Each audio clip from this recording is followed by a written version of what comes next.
Welcome to the Lightforge. This is Adwigta. This is Merps, and this week we have a very, very, very special guest for you guys.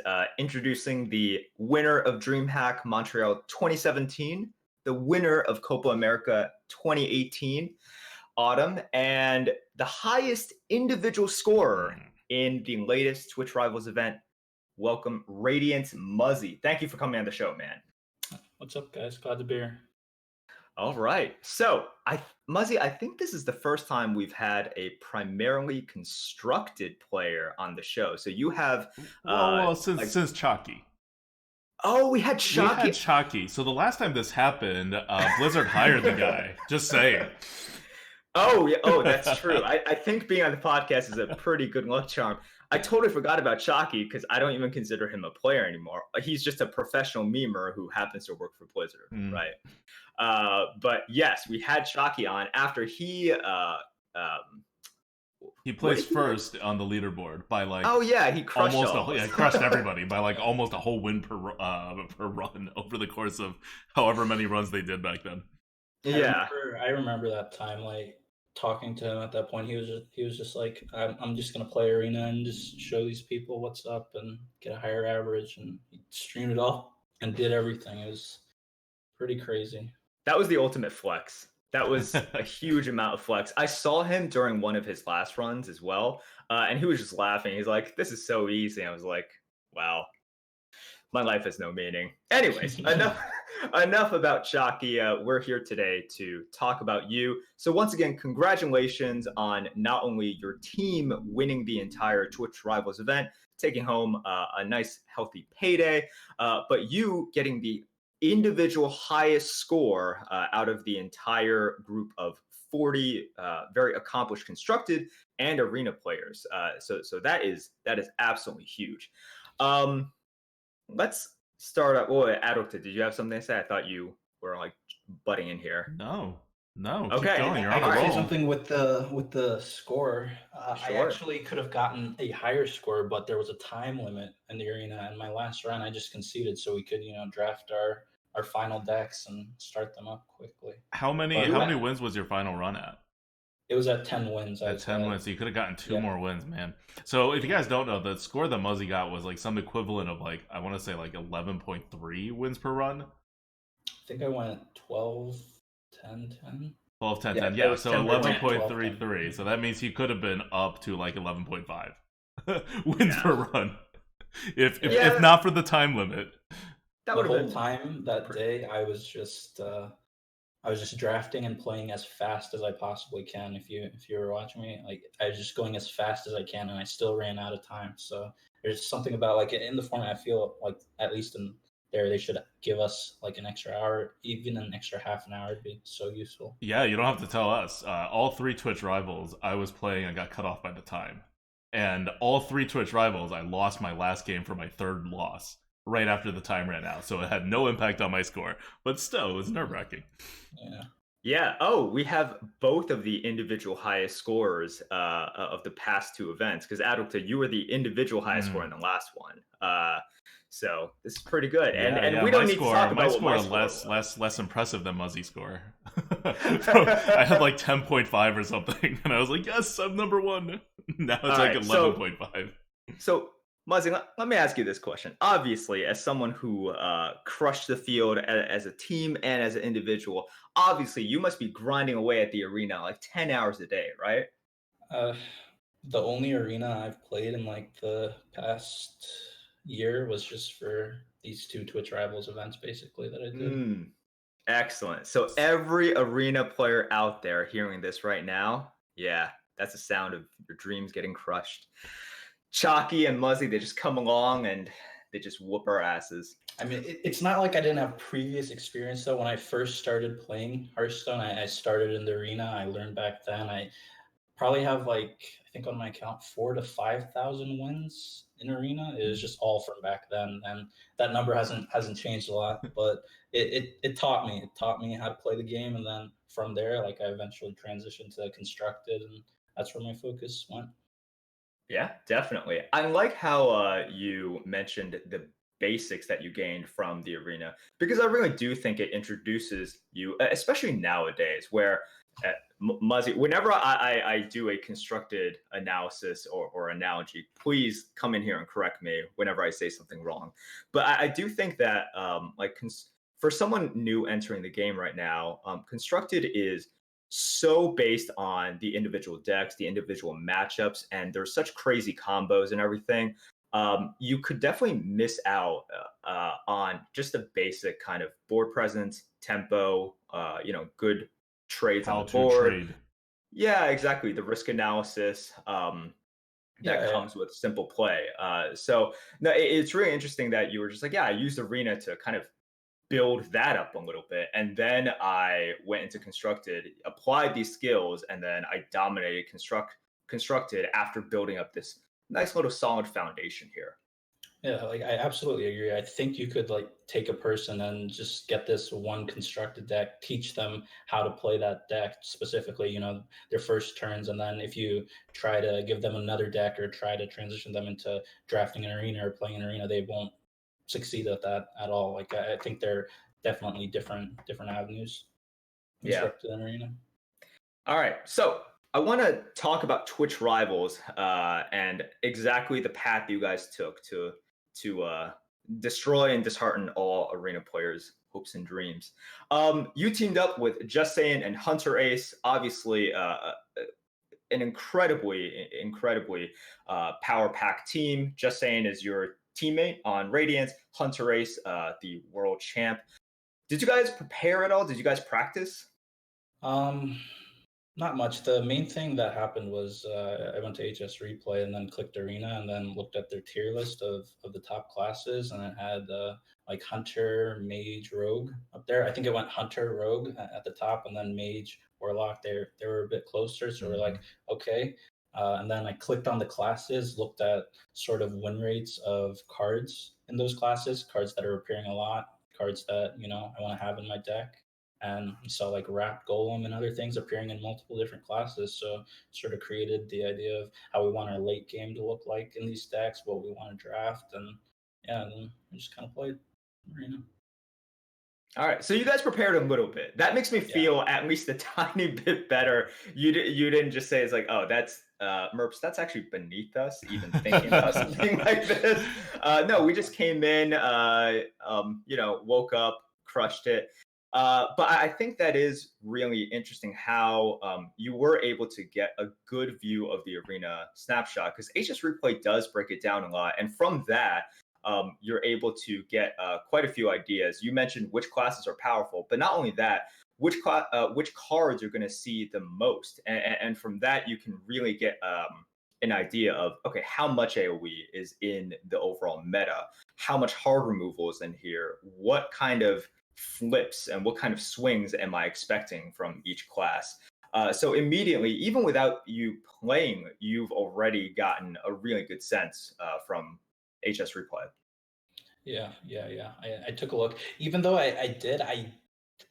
when I did play in the event, there was one card that day, like I would always forget about and always play into, and I would always wreck me. But my decks are so good that I'd get the wins anyways. But Dragonmoth Scorcher, like I would always forget about that card and play into it on turn 5. Just take all the value trades, set my minions up, and just wreck me every time. But I know about it now. It's a strong card. It is one of the all-time best neutral cards. It's also one of the only cards that does that. So you're just not like, I play into it all the time still. Sometimes because I forget that it's turn 5 now, and sometimes because I'm just like, what are the odds I actually have it? Yeah, like you're playing against a Warlock, you're thinking, turn 5, I'll play around like the Dread Inferno, I can do it next turn. But then boom, it comes down a turn earlier. Or I'm playing that sort of like very tempo based, but Hunter, and I'm going to turn 5. I'm like, my board could be so much better if I take the value trades rather than, it's like I could have 3 more attack on the board or 4 more attack on the board going into turn 5. And I'm like, oh, that's so worth it. But it's just this one card that could screw me over. And then I get a little bit greedy. And of course, The score It always comes comes down. down. As soon as you think about it, or I guess in your case, you didn't even really think about it, and then it punishes you. But Mhm. anyways, And then you remember these things exist in Arena, and Yeah. they maybe shouldn't, depending on how you're playing. I know, gosh. So when you guys went into Twitch Rivals, the first phase, you guys obviously did very well. But did you guys have any specific strategies for that first like 6 hour chunk where it was really just about divide and conquer? You know, each person plays their own thing. Did you have any strategies in terms of class selection or kind of like always draft this card, never draft that card? I think the main thing, like I mentioned in the past, is just the sort of tier list we looked at the time of the top three classes, and we just sort of based on that. If you get one of those, you pick that class, and if you don't, then you pick the next one down the list. And then in terms of cards, I think originally we were gonna start out like helping each other on drafts if we have some tough choices, but with the time limit and everything, it turns out that we all kind of needed to go to try to get the most wins we can, try to get our average up. So we just sort of kind of played on our own the whole time. I mean, at least I did. I was just muted in the call. I don't know about Casper and Sam if they collaborated during the first phase. I think most people just sort of did their own thing. Like out of to you, me, and Trump, all we did was message each other to make sure we didn't queue into each other. Yeah. Oh yeah. We had the Discord call where we were just screen sharing the whole time so that we could. Oh, so you can see where the other people are at. Yeah, that would have been useful. We literally just like typed in like queuing for wins, and then someone will be like, "Wait, me too. You done yet?" Because if you queue into another person, that's it. Like that could just be in the tournament. Saiyan and Hunter Ace queued into each other on their third runs on game one, I think. Yeah. Oh wow! So win trading, like, is this definitive proof that the winning team win traded? Win traded with each other. Got to get that 50-50. But they learned right real quick. They took the cues. Well, I'm glad that little hiccup didn't prevent you guys from going further on. So, look, obviously, I don't want to talk about phase one that much because it's just three really freaking good Hearthstone players doing really freaking well in a Hearthstone. Wait, so what classes did you end up taking? I was mage. My mage run started 0-2. The first run, it started 0-2. I thought it was over, and then I won 10 in a row somehow. And then what were your losses against? What were your mage losses against other other tournament players? I can't remember. I played it. There were so many patrons you played against that day. It's hard to keep track. But yeah, I started 0-2. My mage deck wasn't very great. I thought it was over, but somehow it came through. And then I got a hunter deck, I believe, for my second run. Hunter's my favorite class in Arena, so easy 12 there. I know how to draft it. So how do you draft hunter in Arena right now? Like what does your hunter look like? Very mid-rangey in the 3, 4, 5 slot, like lots of cards. I look for flanking strikes, baited arrows, and then sort of later on I try to have removal with like explosive shots or swarm of locusts or like even weapons just to maintain my early minion chip damage that they can't deal with, and then just hero power and try to kill them down by turn 7-8. One of my favorite cards actually in Arena is Tar Creeper. I think it fits like so well, even in mid hunter. You just protect everything; they can't deal with it, and you just keep connecting damage over and over. Yeah, we've talked about the effect that Tar Creeper and stuff like Bone Wraith. Were you were you high on Bone Wraith during Twitch Rivals? I don't think as much. I don't know how many of them I drafted. I don't think I saw too many of them, but I don't know. It's an okay 4-drop. Senjin's fine 4-drop too. Yeah. I don't think Bone Wraith. The Reborn cards are nice. Like Rap Golem's insane because you make the taunt and then you get a 7-1 after. But with Bone Wraith, it's a 2-1. It's strong. Like I drafted over if it was in a pool of mediocre cards, but I don't know if it's like the card that I'm looking for every time I'm drafting an Arena deck. No, I totally get it. And especially when you describe your play style with Hunter as well, you want to have the option to sort of go for that turn six, turn seven, kind of put face pressure on your opponent, put him on that timer, and at the end of the day, Bone Wraith is just 2 damage for 4 mana, right?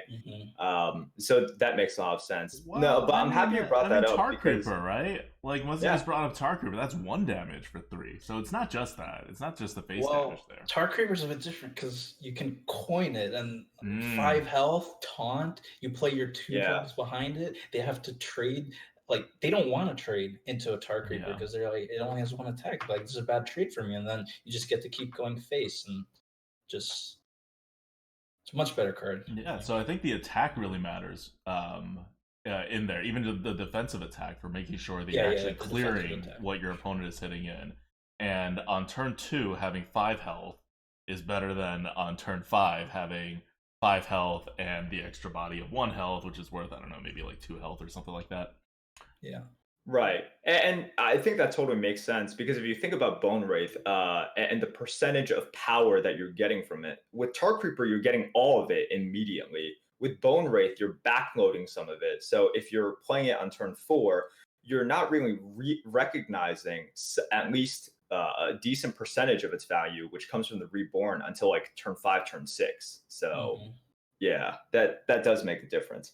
And I love how you're bringing this up as well because in the past 2 weeks we've brought up a lot this idea of board tension and how a lot of people who want to improve in the arena have to be comfortable with leaving stuff up and taking that risk and then being comfortable with this tension on the board. And stuff like Tar Creeper is really good at that because you're kind of giving up your ability to proactively remove their stuff, but you're putting a lot of stats and kind of disallowing them to Yeah. like hit into you. Yeah. It makes it very hard for them to, like, whenever I go into arena games or see people playing, they sort of see their hand, they have some 2 drops, 3 drops, and you sort of form your game plan of the next few turns. And whenever a Tar Creeper would come down on turn 3 and I'm looking at my game plan, I'm like, okay, what's my game plan now? You know? Yeah, it definitely makes you do a double take sometimes because you're just like, oh, well, I guess I just got 2 for 1. Yeah. So cool. All So, right, and so then in your hunter deck, going back to the hunter deck, how many 1 drops do you take in that kind of mid range, like a little bit aggro control? Like for arena, a mid range hunter deck is kind of like aggro control. I know that's like it's a very loose term. If you apply that to construct, it would be way too slow. But it's the same kind of philosophy. So how many 1 drops would you put in that for hunter, or do you weigh more Um, on the value side of that? I'm more toward, like, I would like to have, probably if I can, Mm-hmm. around 2 or 3, like just decent amount. So like every few games, I can make sure, I have this 1 drop like in my deck, and it can just sort of control the game where I just gain so much tempo from curving out and just pressure so much as the hunter that they can't deal with it. So I think 1 drops definitely fit in the build. Like, they have to be good 1 drops though, Yeah. like if they're offered, Yeah, so I I think that's definitely I'll important. take them. Like a lot of people are building, like are trying to build mid-range hunter decks, and I feel like there's a tendency to overvalue 1 drops in that mid-range build, and Hmm. you run out of steam later if you put too many things in 1 drops.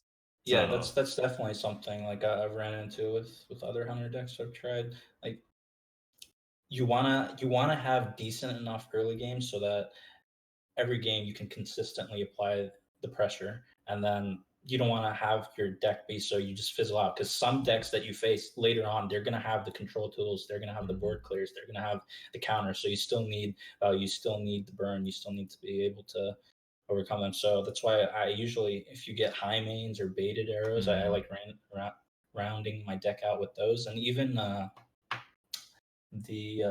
8 mana 7/7 death rattle with, like, that fills your board. That card I draft a ton Yeah, in honor. Like, my deck will go 4 5 and then like 2 of those and happy. yeah, 2 Violet Worms, and you got all the card advantage in arena that you need.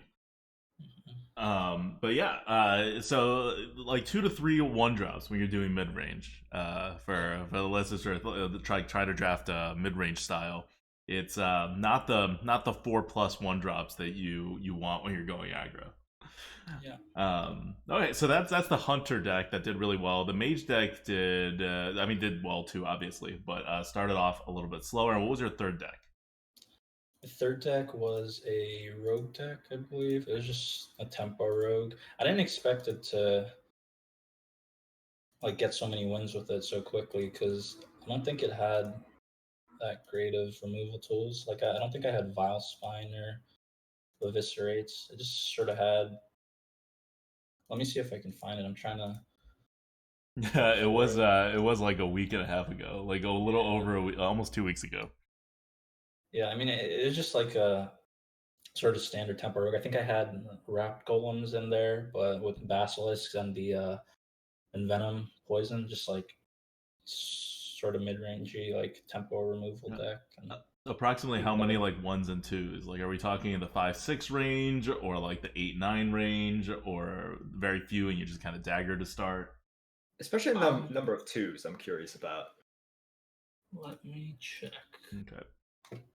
Yeah, so there's usually several ways in the arena and like to play rogue, and it kind of swings back and forth, right? I'll hear a lot of people say like, "Oh, now it's totally good to play tempo rogue and actually draft 2s," and other times it's like, "Ah, it's kind of pointless to draft 2s. You just dagger up. That's your advantage as rogue, right? Like you can use your cards to like get more card advantage or do 1-drops if you want some like tempo, but no 2s. So and every meta is a little different. It swings a little one way or a little the other way. I had 4 1-drops in the Or deck, and for 2s, I had like actual drops that you can play on 2 and 1, right? yeah. For 2s, I had a Spellzerker. Besides that, I had a Patient Assassin and a Cold Blood that I ended up drafting. Okay, Uh, so 1 actual 2-drop, 4 1-drops. So on the very, very low side of 2s, which is what we usually recommend too. And keep in mind, Muzzy called this like a tempo rogue, right? So even when you're going tempo, you don't need 2s. Get your 1-drops in, make a very solid like 3-drops, which you can do because you have less competing cards, right? When you don't need your 2s. yeah, I valued a Fan of Knives quite Oh highly yeah. as well. Oh yeah, Mm. That's a yeah. card Draft. that since they started doing this wild rotation thing, and when combined with the buckets, I think Phantom Knives has just been like dominating the arena since May, like when Shadows came out and they switched to Wild Arena. Yeah, ever since then, Muzzy, as you probably know, we have a bucket system where you have cards that are placed with what Wizard says is sort of almost equal power level, or sort of it wants to give you an interesting choice. And Phantom Knives has always been under bucketed for its power level. So you can look at its performance rate and HS replay, but versus where it is slotted, it's kind of an always pick, and it is one of those cards. I believe that there are some of those cards in which you pick the first one and the second one, the score, the theoretical score goes down by a lot. Phantom Knives, I'm comfortable picking like 3, Yeah. 4. Mhm. I'm cool with that. I'm totally cool with that. Yeah, it's ridiculous. It's in the top of the 4th bucket, by the way, Merps. Yeah, I was guessing that. I was like, I don't want to be wrong. Top of the 4th bucket, and it is a 152 on our tier list, which should put it in the top of the first bucket. It is just that good. Yeah. The other thing that I want to mention about the deck, like I mentioned that for 2-drops, like I drafted Cold Blood. Like at that point, I was trying to draft pretty aggressively too because of the time limit factor and the Mm. in the first stage. So I was just trying to like I took Flesh Eating Ghoul as well over maybe some other card I can't remember, Mhm. but I had 1 or 2 games where I won off like a Cold Blooded Panther and then a Flesh Eating Ghoul on 3-2, and they were like 2 3 minute games, so it Nice. came through. Okay, so it sounds like in this last deck, when you're drafting for the Tempo Rogue and when you're playing, you really took into account the fact that you were running out of time because you won so much, and so the first 2 runs took so long. Yeah. Yeah, so Had to adjust strategy because winning too much. No, but I do think that's pretty awesome because this is sort of the cycle of how Hearthstone works, right? And I think we did reach a point, when you came into the arena where people were getting just a little bit greedier. Even though hunters were pretty popular, people were going a little bit more for the value hunters.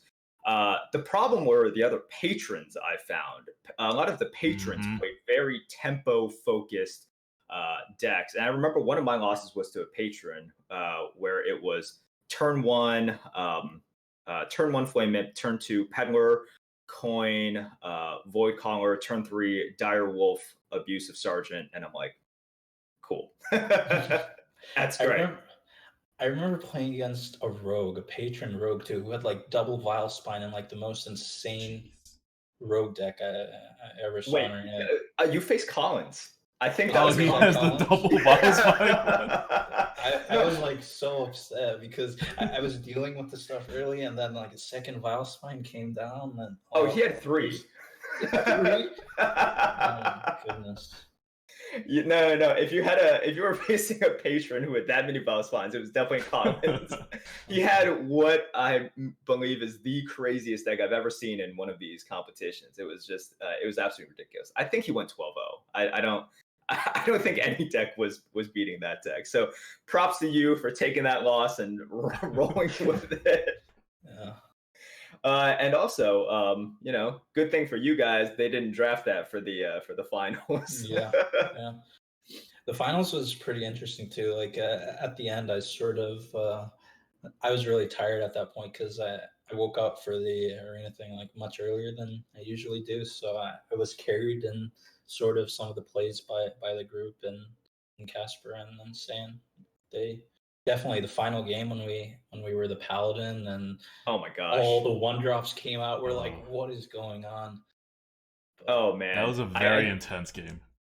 I definitely want to talk about that game. But Adukta, do you have any more questions on phase 1? No. I'm done with phase 1. I feel like I extended this phase 1 conversation about like 10 minutes. No, it's good. You had good questions, but you know how eager I am because all right, Muzzy. At that point, I was glued to the screen, and I had 2.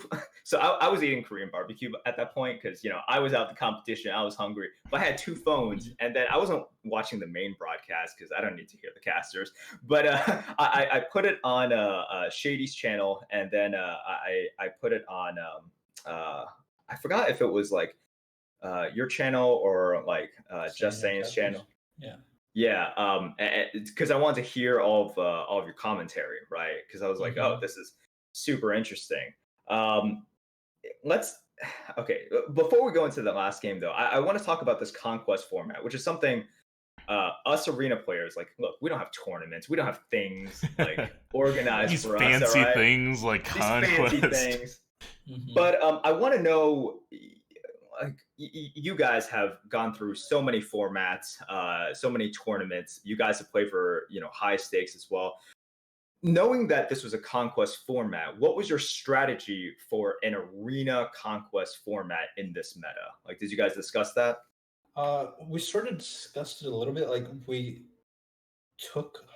looked at all the decks against the people we were facing and sort of tried to group by like what archetype of deck like this is. Like, is this a control mage? Is this like a control style deck? Do we have a good matchup against that? But we don't really have like too much experience, I would say, in determining like what style our decks are. Like, are they truly mid range? Like, is this an actual good matchup for us with this style of deck? It was hard for us to determine that because we don't have like the experience that you guys do with like all the matchups and how these decks look. So we sort of didn't take too much of a strategy. Like we queued our best deck first, I think, a few times with Rogue because we thought Rogue was the best class. And that's what I think the tier list was showing us, and it was I think the best deck we drafted. So we sort of went by trying to get a win early with our best deck. If we think our best deck is stronger than their best deck that they have, if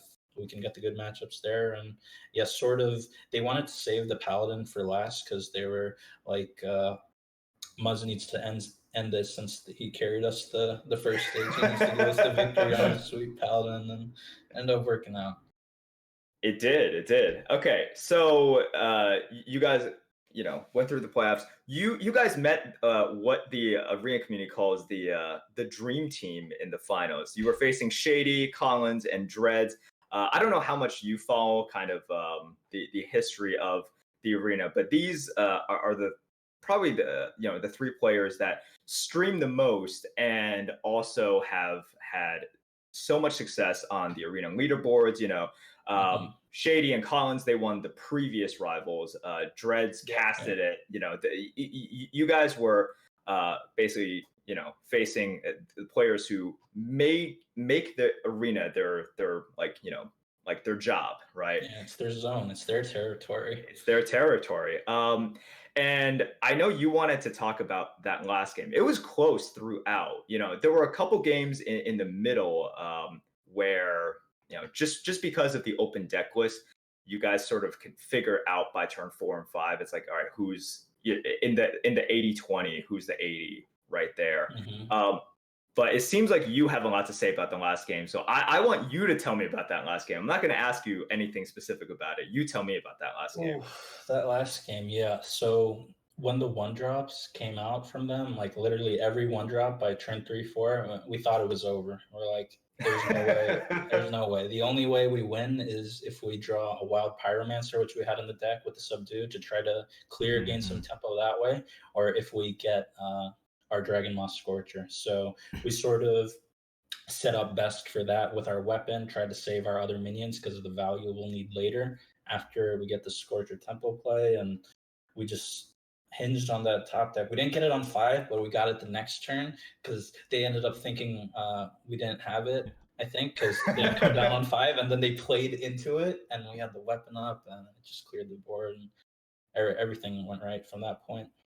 Yeah, I mean, the best players play towards their outs, right? I remember at that point, I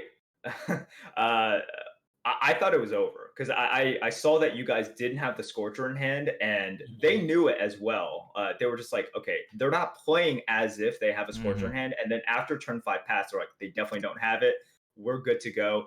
There was some disagreement on the other side as well. I know Collins was just like, it's like, hey, the punish is a little bit too much if they top deck it, and then they had some disagreements there, but it was definitely interesting. I was like, nope, this is over. This is definitely 100% over. The arena boys got it once again, and you guys, to your credit, you were really in a huge hole, and you needed to play towards your out, and that's exactly what you guys did. So that's props to you guys. Yeah, another thing, I think it was that game as well, and it might have been other games too. And in the second stage, like Wrapped Golem was a card that sort of influenced like the later stages of the game so much. It was a card that was always on our minds. So every turn, because if it came down and we didn't have a good enough board state or a play to answer it or beat it, like we would lose from that point. So every turn, whenever like we'd make a play, we'd try to always have like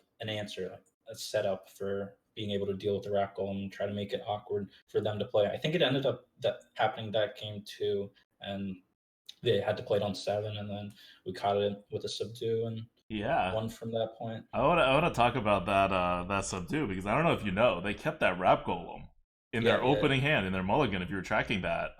So that was, they had all the 1-drops, right? And then they kept the Wrapped Golem because they knew that was their, like, they have 1 subdue. Other than that, right, everything's kind of really annoying to take care of with the Wrapped Golem. They were going to be ahead on the board because they had all the 1-drops, and so they wanted to end it right there. Their mage deck was just a minion-based mage, so we knew at any point, like if we were able to grab the board from them and change the position, like as a game, they didn't have the comeback tools, so that's what ended up happening. Yeah, and on the turn that they dropped Wrapped Golem, they had another play that was a 4 and a 3 that like hedged a bit against the subdue, rather than the Wrapped Golem, which was all in on the subdue. So that's twice on turn 6, and then again on turn 7. They went all in against something where one card could counter, where you guys had an opportunity to use the card, and well, one case was top deck, so you couldn't use it before, but the other case you have valid targets, but not like the best targets, right?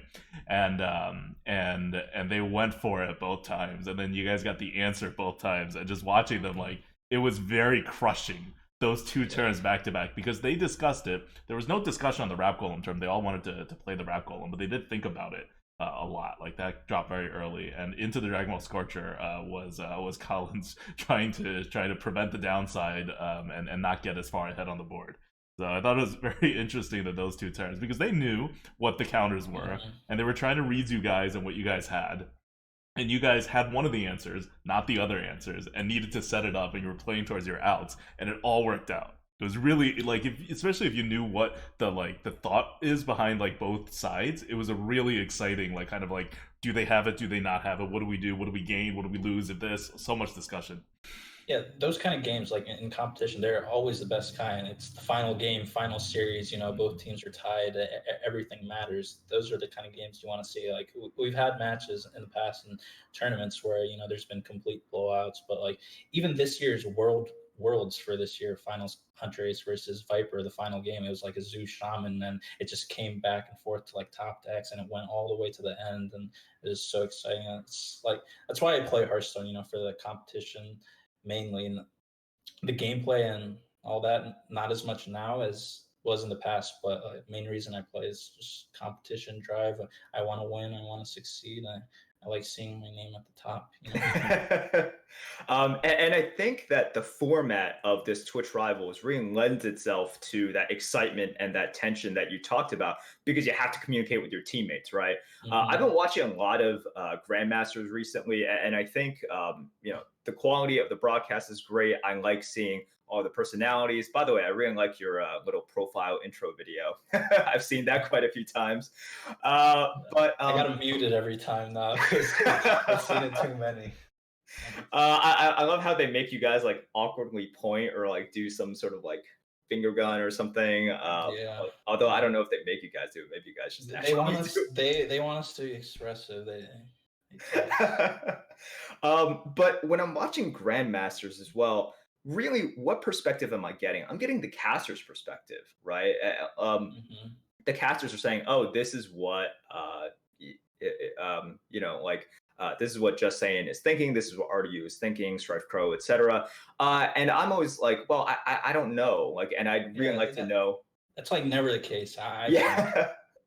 With the casters, like some of the times, obvious plays things happen, like you see that, but with the players, that's the first thing they see.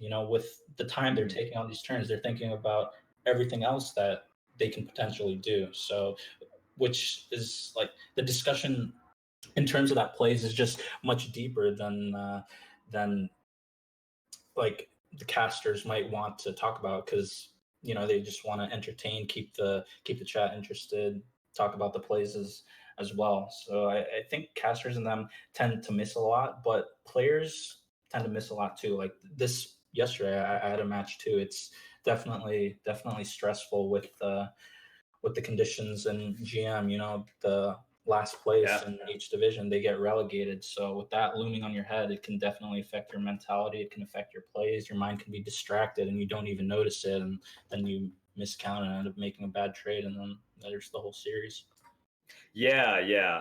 There's definitely a lot of kind of grinds there. I saw your tweet about it. I think you took it very well. You're going to recover from it, and everyone definitely makes a mishap if you just play well enough.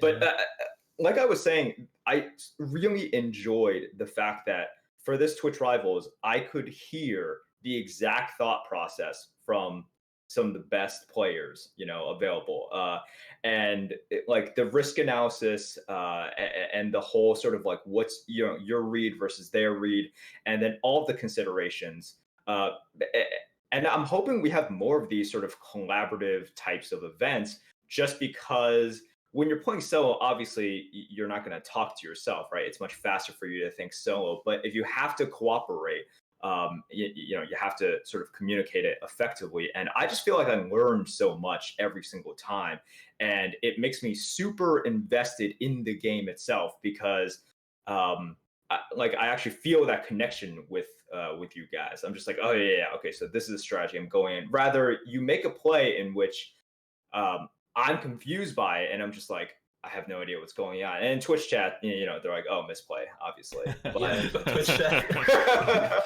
Ugh. Twitch chat's a whole different story. But yeah, I absolutely agree. Like these kind of tournaments where you can sort of look into the players' insights. Like in the past, there was Trinity series. They held those tournaments with yeah, the large scale where they just had the players in Discord and voice channels, and they just go in and see them talk. You could see the interactions between them. It's just made it enjoyable. So I hope that they keep hosting more of these, like the Twitch rivals or anything. I have a lot of fun with them, hanging out, seeing how people do. It's watching the tournament, watching how they play, seeing people succeed. It's very good for the community, I think. so they have another one of these. You coming back to defend the throne? Oh, absolutely. Absolutely. Tournament format. So they have it's you draft for the second part of the Twitch Rivals tournament. You draft 3 decks, you compete, and then you take the same 3 decks, and then you go to the finals with it. It's a little bit of a change up from last time, but this kind of format for the second part of the Twitch Rivals. How do you feel about that, like Conquest format, for this type of competition? I don't know. I don't know if it was if it's the proper way to do it. Like, because arena isn't really like that, where you have that sort of 3 deck format. Maybe it's just better to like increase the sample and take an average, but it's difficult. I'm not a tournament organizer, so it's hard for me to come up with these ideas. But Yeah, because one of the complaints that we have gotten is the second part really isn't arena, because a lot of people think of yeah, arena as drafting, but it's really about the limited format and then your risk assessment, right? And by yeah, introducing open deck lists, it's like the deck list pushes it way more towards constructed than just the drafting, right? It becomes kind of like underpowered constructed rather than just another form of arena.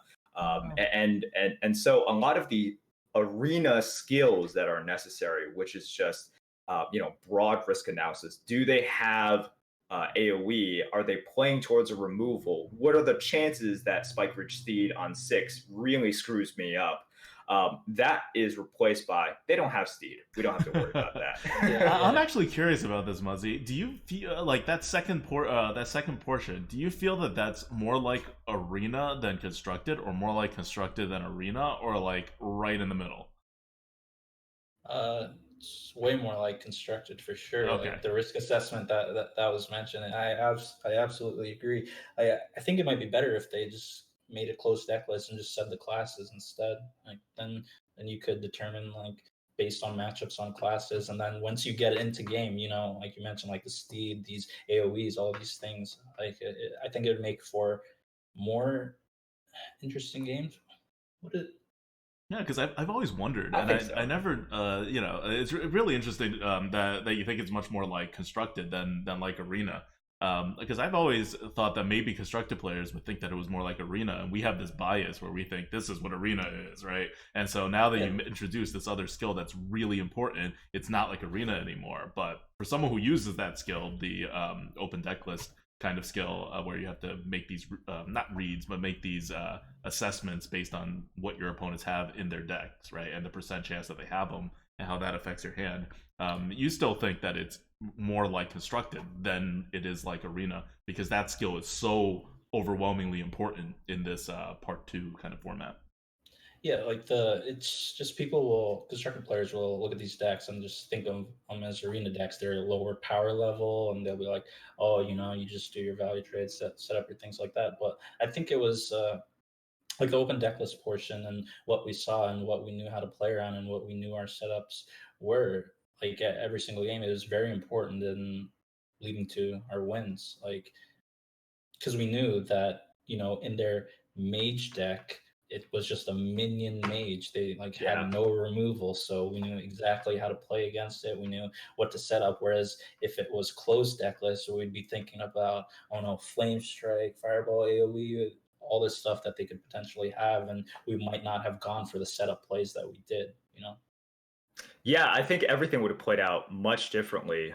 Like they wouldn't have played into you guys so much. But then, you guys, everything would have been a lot more sort of cautious, right? Because there were so many times in which, in the middle games, especially, where if you would look at it and just a casual observer would be like, wait, why are they playing into X card so hard, right? Yeah.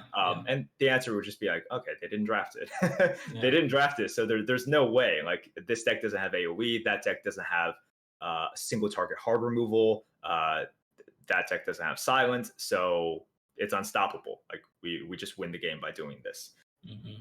You have a lot more confirmation in your plays, knowing that less stuff can go wrong. So you get to take the higher percentage plays more often. Personally, I'm hoping they do what you suggested and do closed lists as well. I think that is really fun, and it is more, if we're going to call it an arena event, right? Yeah, catch the aspect of arena a lot more, I'd say. Definitely. All right. So you talked about Hunter, right? And how you like to play Hunter generally. So you're a man after my own heart. I love Hunter. Hunter is awesome. I need to just ask you generally, like, do you like Hunters overall, or did you just like Hunters in this specific arena meta? Hunter's my favorite class to play in arena all time. Oh my gosh. I draft the same style of deck every time I play Hunter in arena. That's great. Yeah. I think you and I are in the minority for a lot of people, because I mean, I've been preaching this a lot.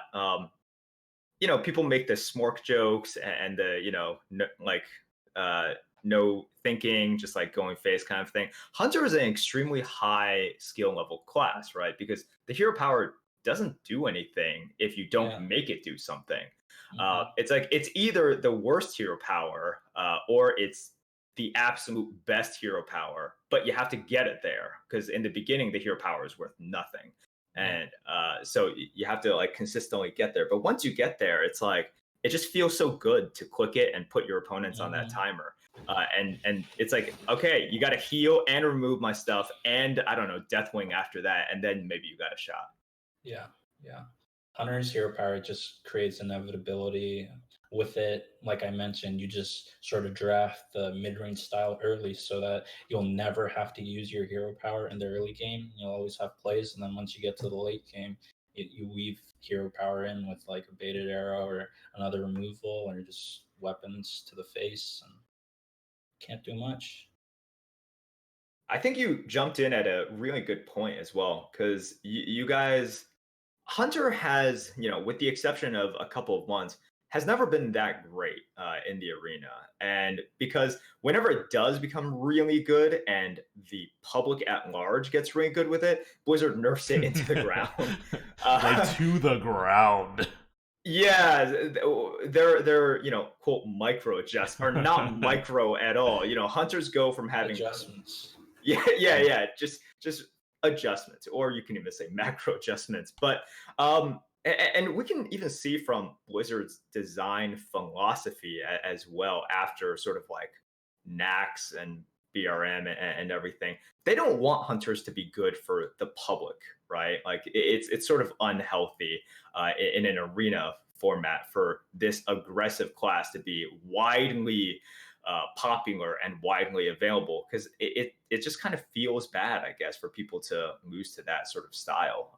So I have definitely seen them move away from that. But Hunter is something that I think, and I've always preached, I'm like, the best players know how to play Hunter, because it's like you can't fall back on that ping hero power that like a mage has or something, right? You can't fall back on that flame strike, or just sort of like a cheesy Shadow Madness and into some more removals, into Plague of Death, into just all of this stuff. Like, you got to play honest at the very beginning. Every stat matters, and then you get to the end, you risk assess, and then you hit them to the face. It's beautiful. It's a beautiful game style.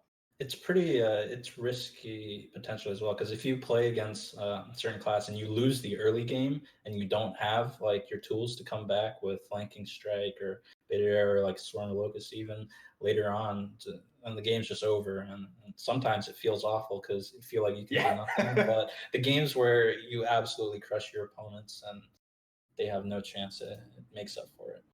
Yeah. So you mentioned Swarm of Locusts. I guess it's a good time to talk about that right Yeah. now. Let's switch over to card good bad for a second. Card good bad, where we tell you whether a card is good or bad, and with special guest Muzzy telling you whether Swarm of Locusts is good or bad, and how good and how bad. This is a card just to set it up. If you guys like just listen to us and don't listen to anyone else on the arena. Swarm of Locusts is kind of controversial. I don't think anyone thinks it's bad, but I think plenty of people think it's mediocre, and other good arena players like we rated a 140 on the tier list. That's like a very tiny bit behind, like, I don't know, Savannah High Main, right? Like your I mean, it's okay. So it's still quite a bit behind something like Desert Spear, but it's only a little bit behind like Flanking Strike, Explosive Shot. So it's right up there for us. Where would you like? How good do you think Swarm of Locusts is? And how would you like? When would you play it? Right? When is it good? When is it bad? So I would say it's in a similar. I put it in a similar position to where you guys have it. I mainly use it for removal, like for Hunter at least. It's very difficult for them to have access to pings. That's why Candle Shot, Desert Spear, all these are Mhm. they're insane for them. People always try to set up value trades against Hunter so that because they don't have the pings. That's why like when you draft a Swarm of Locusts, if they have a few minions, one's at 1 health, one's at 2 health, like that's difficult for Hunter maybe in the mid stages of the game. You can just Swarm of Locusts, clear them up, and if you have like 1 or 2 minions, just push the face damage continuously with your early game minions that you played. Like I drafted a Swarm of Locusts in the deck I had that went 12 in the Twitch Rivals event, and that's exactly how I used it. They had mid range like 3, 2, 1 health minions around that stage of the game, and I just had 1 or 2 minions and just played it, clear stuff, go face. Good tool. I drafted. Yeah, Personally love it. I've been drafting it more, and I've been really impressed by it. So if you guys know, I this is not the kind of the kind of card that I typically love in Hunter. I It's want my more than 4 mana. it's more than 4 mana. I know. I agree. It's not my go-to either, but it's nice to have like one copy of it or like Yeah. 1 or 2 copies of it later, just because if your deck that you have doesn't have, the pings that you need, like if you don't have a Candle Shot or Desert Spear or Waste Steel 1 damage. Yeah, like you're talking about Good. coming back onto the board, which Hunter in Arena is like pretty bad at, and Yeah. Flanking Strike comes back onto the board, sort of. You get like 2 tempo out of it, it'll help. But Swarm of Locusts has that, like, if the board gets set up for you, it has that really big swing potential, where you Yeah. wipe them off the board more or less, or leave them with something with really high health and very low attack, and then have like 3/1/1s left over. Hmm. Yeah, and that's something that I think is one of the messages that we always try to communicate to our listeners as well. Whenever a class has a certain weakness, but you have cards that really patch up that one weakness, you really want that card, right? So you mentioned Candle Shot, you mentioned Desert Spear as well. Pings are obviously a weakness for Hunter, but with all these cards, it's not so much a weakness anymore. A broad weakness for Hunters right now is kind of the ability to be very flexible with your damage. They have a lot of good removals, but one of your problems is, a lot of times you're removing with Deadly Shot, right? That's powerful but not Yeah. flexible. So when you're facing a class like Mage, you expect that flexibility with removal because they have so many options, so much small AOE's, so many ways to ping in addition with AOE. But Swarm of Locusts really just gives you all of the options. Like, okay, so you have 1 minion on the board, but they have, Bone Wraith with Reborn, a Candle Taker as well. And these are really annoying things that you need kind of like not just small damage, but multiple small damage. So I found that really, really useful because in this meta, you do see a lot of that. You see wide boards, you see these like just awkward minions that will stick around, and you can't get rid of it just with one Dragon Ball Scorcher, or you can't get rid of it with just like one removal. But Swarm of Locusts, it's all of that packaged into one. So it's been pretty good, working out really well for me. Swarm of Locusts hard counters Wrapped Golem, right? You get Mm-hmm. 7. Oh, Yeah. that is true. That is true. You do have to think about Rap Golem all the freaking time. Like the other neutral card that is very ubiquitous and is very good in the arena is Pickrock, but I'm like, Pickrock doesn't even kill Rap Golem. It's like it's a mana more, and all I do is kill off the first body, and they have a 7/1 that they're gonna throw to my face, and then I'm pretty much dead. So really, Rap Golem is like the king of the arena, even though Pickrock is way more common because it's not rare and it's not in the very first bucket. Mm-hmm. Yeah. So Swarm of Locusts is right now in the bottom of the third bucket, and I think it's partly because it's not obviously a super good card when you just look at it and don't like dig into the meta, the stats, like all that stuff. Yeah, you have to look and see if it's a good fit for your deck.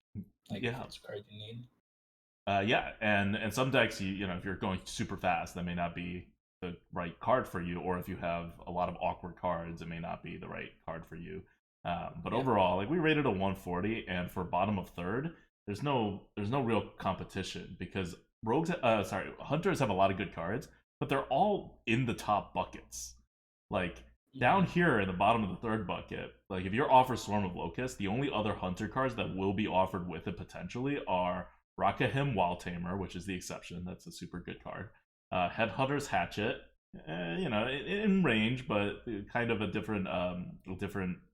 It's doing something different, right? With Desert Spear, if Desert Spear wasn't in, Hatchet would be a lot better. But Desert Spear is in. Yeah. Gladiator's Longbow, Wandering Monster, Cave Hydra, and Wild Bloodstinger. Those are the only class cards you can be offered in Hunter with your Swarm of Locusts. So drafting that first copy, it's I think it's usually a correct move, unless you have like a good reason not to take it. Like for example, you're missing curve, or you're just going too fast for it. All right. Yeah. So that's Swarm of Locusts. Okay. Now I want to ask Muzzy a general question about the arena because obviously, you're saying right now you're going to, if they have another one of these, come defend your title. I have no doubt about that as well. First of all, because there will be hopefully a decent chunk of change involved in there, with some of that glory that you want as well. The glory, there's not enough change. But let me ask you, Muzzy, as a very accomplished constructive player, as someone who obviously loves this game, plays a ton of it, what would it take for you to get more into the arena? What does Blizzard have to do to get the Muzzies and the Just Saiyans, and to get you guys to play more arena? Ooh. I don't know. It'd have to be like support, right? Tournament support mainly. It's need to make a living out of it, need to survive somehow, right?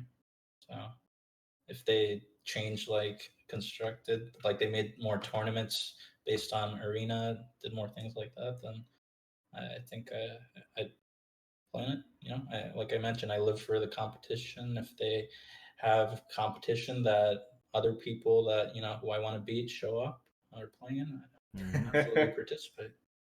This is something that's confused me a decent amount, just because, as you know, like if you look at a game like Magic the Gathering, limited format in Magic the Gathering is very competitive and very, very popular, right? And MTG puts a decent amount of support and acknowledgement into that. They design cards specifically for limited. Many of them. And other games as well. It seems like they put more effort. I mean, let's be honest, the bar isn't that high, but Duelist, Shadowverse, etc., they put a decent amount into as well, and it really does make me curious. I'm like, it seems like there is such untapped potential here for them to have this really interesting format that I think could be extraordinarily competitive, really interesting as well.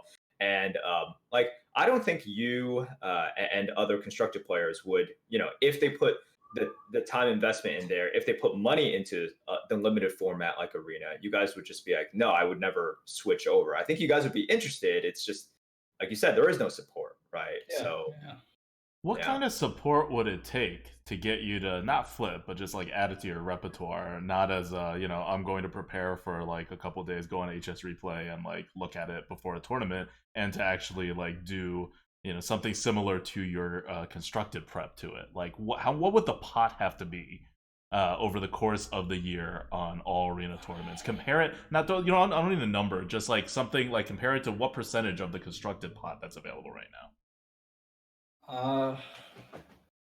Just you don't have to answer the question. I know it's like a really specific question to It's jump really out specific, at you. yeah. But I'm curious, right? I'm curious I on told what Muzzy it would. no hard take. questions, and this is like do math for us right now. Okay. I mean, for me at least, like they've hosted wild tournaments and things in the past too, right? With like an okay prize pool for participation. Like I was interested in them at first, but then since other people, my friends or other people who weren't playing in them, I just sort of lost interest in the events because they weren't taken up by sort of the constructed players not showing as much dedication to it, I would say. But I think for me, like,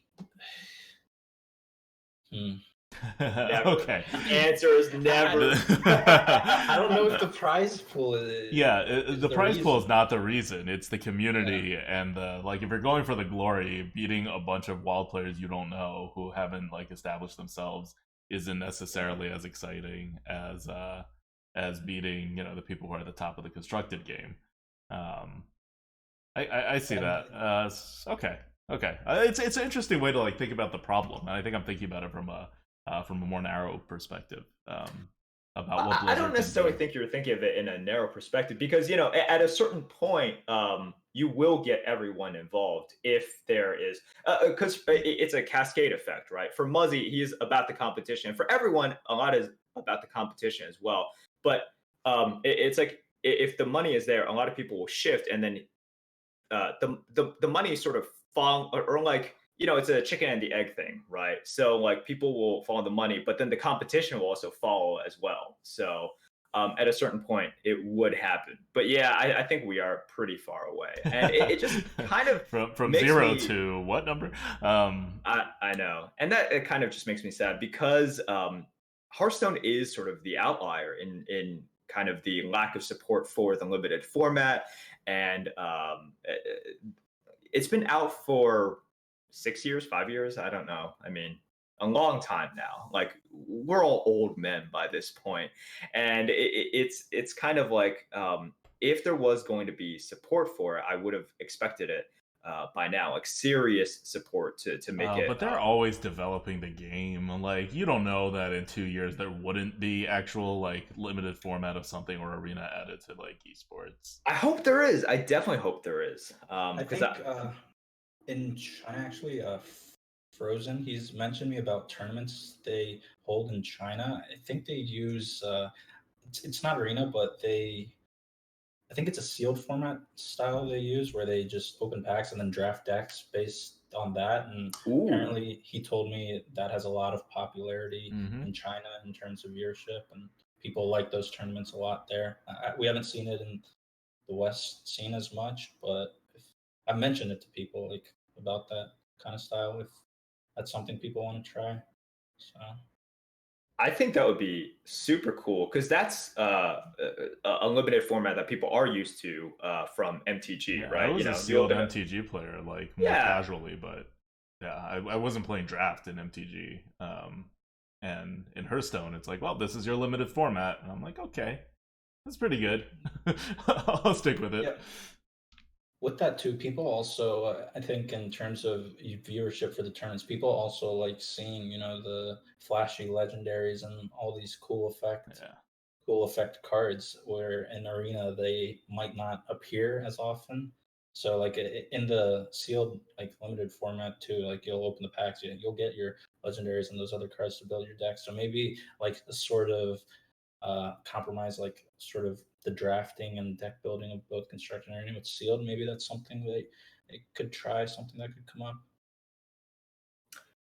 Yeah, what you mentioned is I definitely see it in Blizzard's design philosophy as well. They definitely design with constructed in mind. I mean, a lot of the legendaries, right? It's just purely constructed legendaries that would have no shot, or they're just like really, really underpowered in the arena. obvious example is like Shutterwalk and Tess, right? Like those are Mhm. huge bombs in the late game, or Zul'jin, right? Like Yeah. absolute huge bombs in the late game, but in the arena you're just like, okay, well, they might Yeah. do something here or there, but the inconsistency, the fact that they're understated, it's like, man, you really got to get your money's worth. Yeah. And then Well, kind whatever of they the do after they get rid of buckets, it's going to be even less playable yeah, for these yeah, kind of high synergy cards. yeah. Once the set rotates out, because there's always a lot of like support for that legendary within the set, and then once that set and the previous set, which usually has some support as well, rotates out, you're just like kind of stuck with not much there. And right now, I think that one of the quote flashy legendaries is like High Priest Ahmet, right? Where you Yeah. just, I mean, that's you get to kind of High Priest Ahmet, like cleric and beam sidekick and all of that stuff, and suddenly you get this massive huge board, and you're going like 30 plus damage to the face, and that's something in which has some utility in arena, because 2-7 for 4 is fair, and you can beef up some of its health, but it obviously doesn't have the intended use that Blizzard wants people to use it for, which is this like Yeah. crazy combo, this like feel good turn in which you're like, oh, look what I get to do, and look how sad my opponent is now. So yeah, I think it does go to the core of Blizzard's design philosophy as well, if they were to devote more resources into limited, because like right now all the legendaries are towards constructed, and rarely whenever there is a legendary that is good for both, like Siamet or Siamet, that's like just an independently good card. I'm just like, wow, finally a legendary that is just good for both. Like it's an include for like a decent amount of constructed decks, and it's just a really super premium legendary, a standalone legendary in the arena. What about White Mane? Is White Mane very good in arena? It should be, right? The High Inquisitor White Mane, the one that summons all of your friendly minions that died this game. Like that's not a constructed card, right? Yeah, I think I White haven't. Mane is not in the arena right now. It's not in the arena. Arena has Okay. that weird rotation right now, so it's not the Alright. same as Yeah. standard. I was gonna say, I was like, is that in right now? I don't really remember, but even if it is, I just like rage quit against too many priests, anyways. Uh, They're way too infuriating. Uh, all right, High Adam. To Inquisitor White Mane. Wait. Oh, is that the White Mane you're talking about? High Inquisitor White Mane, like the neutral yeah. card. Yeah. Okay, Yeah. yeah. That's in the arena. That because that's in the latest set. Sorry, I was thinking of something else. This is how little I know about like legendaries. we play arena. Legendaries basically don't exist. You never play Yeah, around legendaries. yeah. Like High Inquisitor, White Mane is good. It's not like it's not like Zephyrs. Zephyrs is Yeah. your classic like, oh, this card is broken in arena. But yeah, I don't know. Like, Merbs, you mentioned like when they bring a great legendary, you're like, oh, finally a card that's good in legendary and constructed. Every time I see that, I'm like, ah, crap, arena balance just got worse. Like my opponent's gonna pull that on me more often than I'm gonna have it, and it's gonna totally swing the game, right? And they're usually like the reason it's good in arena and in the construct is that you don't need a setup, you don't need a like highly synergized deck, so they just got the card, put it in any deck, played it, they win. Like I don't know. I feel like for arena, it's closer to like I don't know what you would do with legendary cards in the arena, but if it actually gets to the power level of how it works in constructed, that's like a bad thing in the arena. At least for balance and for skill. For me, I think something like Siamet is acceptable. What I don't find acceptable is Zephyrus, something like that. Because Siamet, it's basically just stats, and I know it's different. Like it's a you lot of get stats. it's a lot of stats. It's a lot of stats, but at the end of the day, it is just stats, because you get to develop stats and you get to remove their stats. Like the most popular is going to be Russian Divine Shield in Yeah. arena. You can also, if they don't even have a board, you can do Wind Fury and Divine Shield. But it's just a ton of stats, and I think for arena that's still very fair. something like Zephyrs is I just mean, when you have inherently cards like unfair. Oasis Surger, which is better than Tiamat most of the time in Arena, I guess it's not a huge deal. It's not a huge deal, no. But the problem cards come from something like Zephyrus or like Reno, the Rhinocologist, where Dino Tamer Brand. Yeah. yeah, like No. Arena is just not made for. I got for Brand that once in kind the of stuff. Arena. Like, just immediately just shut my brain off. I'm like, okay, things have happened. Things have happened. We're gonna play another game now. We're just gonna play another game now. Yeah. So that's whatever. I'm still hoping that Blizzard gives more support for the arena Yeah. because I think it just tests a lot of skills that are really really interesting for players, and I think this is something that the general public would like to see as well because we talked about this basically an hour ago, and I think this is the direction that Hearthstone is going, in which you're gonna get a lot of um, I'll call them sort of like pre-made decks by Blizzard. It's like you know what they want you to do. It's like as soon as they come out with like Mhm. High Priest Abed, you know what they want you to do with it, right? And you kind of Yeah. go towards that. But in any limited format, it really is sort of like build your own. It's kind of a bucket of Legos sort of thing, and I think there's a huge appeal to that.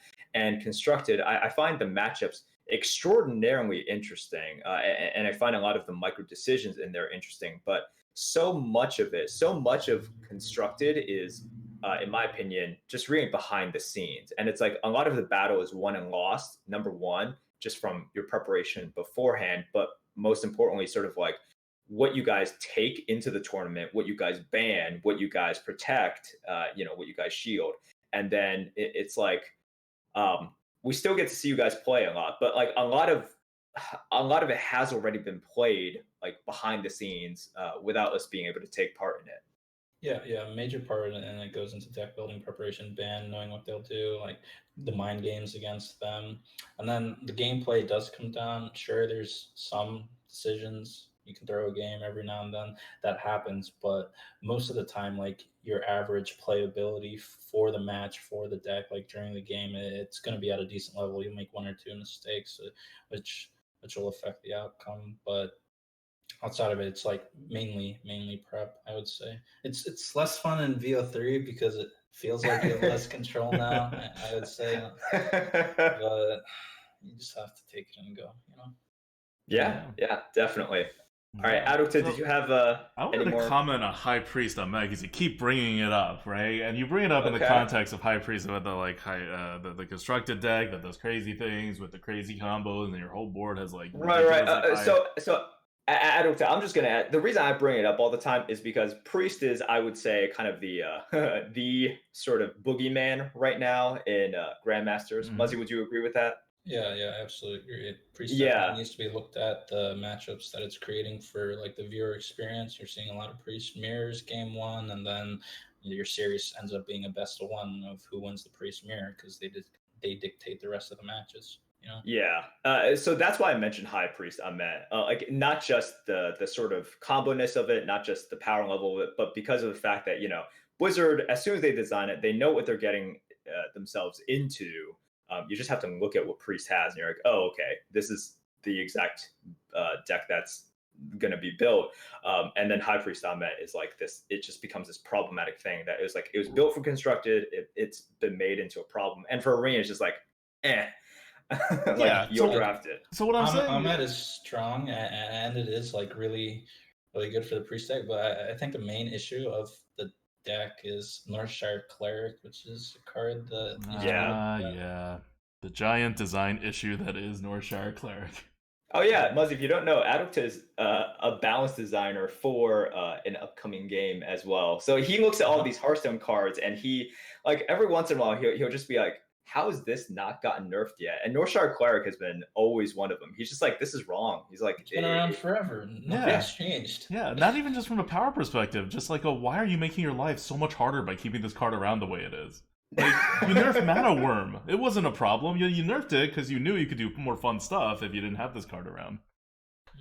But so for High Pres Amit, right? Like, so one, if you're just a listener and you have no idea what this card is because you're a pure arena player, It is a 4-mana 2/7, and I will be honest, I'm almost a pure arena. I mean, I'm a pure arena player, but I watch very little of Grandmasters, and so I did not know what this card did off the top of my head. It is a 4-mana 2/7 priest card. This is whenever you summon a minion, set its health equal to this minion's.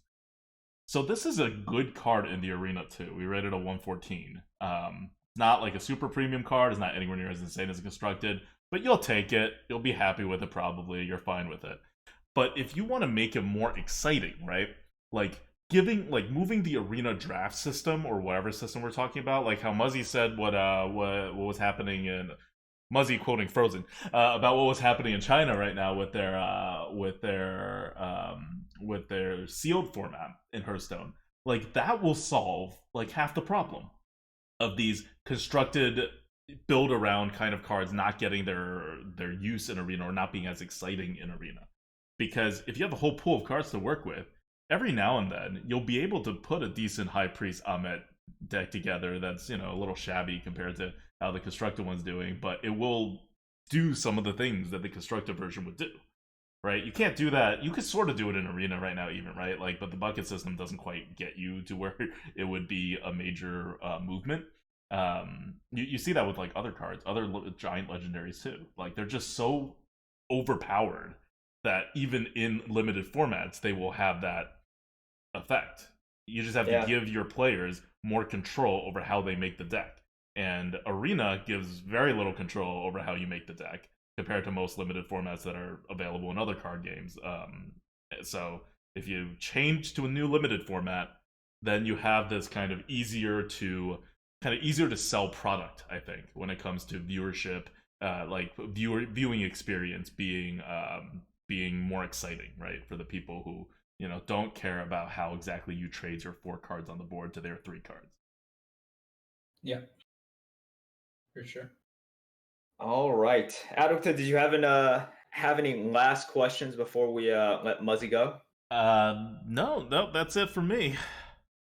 Yeah. All right, Muzzy. Once again, congratulations. That was an incredible Twitch Rivals event. For those of you who have not seen it, I strongly urge you to at least watch the finals because it was just really back and forth. You will increase your arena average by like at least 10 wins per run just by watching that and getting the big brain plays from all those guys. So congrats on the win. Thank you for coming in and crushing all the arena players' hopes and dreams. Muzzy, if our listeners want to see more of you and to cheer you on, where can they find you? Plug all of your stuff, man. Okay, so I'm most active, I would say, on Twitter at Muzzy_HS, MUZZY_HS. I stream occasionally too on Twitch, Muzzy_HS, but I haven't had the time to do that as much recently with prepping for GM and not wanting to reveal stuff and decks and everything, which I hope changes. We'll see in the future, but yeah, you can check me out on Twitch and Twitter. And also, a shout out to my team Radiance. They're coming out with some new merch stuff too in the future. Like our team's pretty new. We're sort of starting it up, everything together, with the organization. So check us out. All right, sounds good. Radiance Muzzy. Radiance Muzzy, and soon to be Grandmaster Champion, right? I hope if everything goes well next few weeks. Yeah, definitely. I'll be watching, man. And listeners out there, you should also tune in to Grandmasters and cheer on Muzzy as well. Thank you for coming on. This has been great getting into the perspective of someone who doesn't play arena a ton and then coming in doing really well, but also just having a fresh look at everything. Yeah. Not jaded like us, All right, that's it for us. Adwicta, take us home. All right, until next time, this is Adwicta. This is Merp. See you guys.